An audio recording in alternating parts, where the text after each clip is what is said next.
Hello, dear travelers. I, Vladimir Derkach, an author, am about to read you a fragment of the book recently published, which is called California for Newcomers.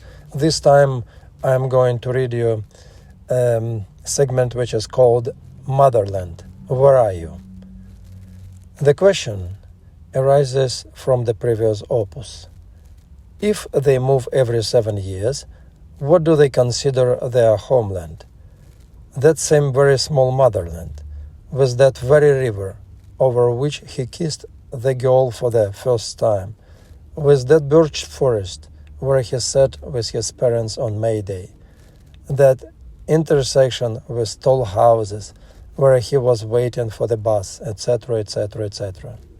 In other words, what can be learned in 7 years about the area you live in, or what can be done for it?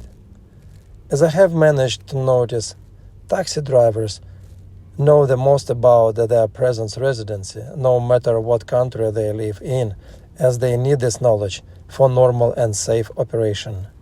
All other people postpone the idea of getting to know their surroundings for later.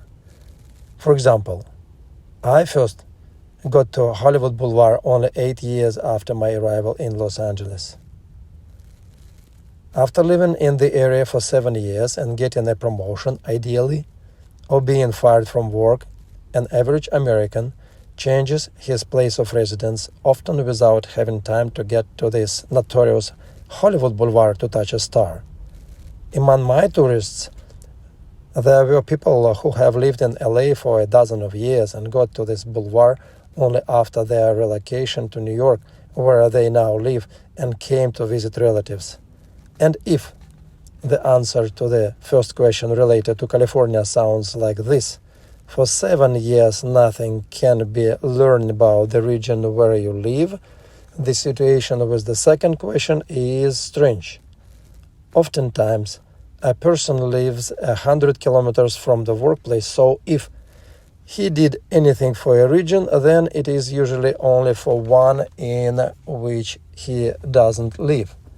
And given that the United States is becoming more and more an intermediary country where work is being sent to other countries, then the only thing one can do for the motherland is to spend money at the place of registration, which is usually realized in form of a house.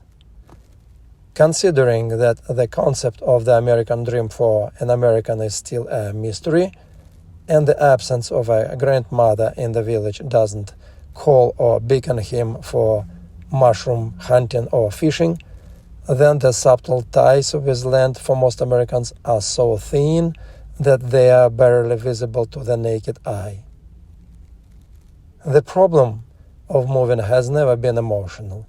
The maximum that an accomplished American can worry about is that a rented truck for transportation things will cost him less than his acquaintances for the same purpose last year. And there is no particular difference between large cities in America. They all have the same hotels, same downtowns, the same gas stations, and the same fast food restaurants. However, there is still a slight climate impact.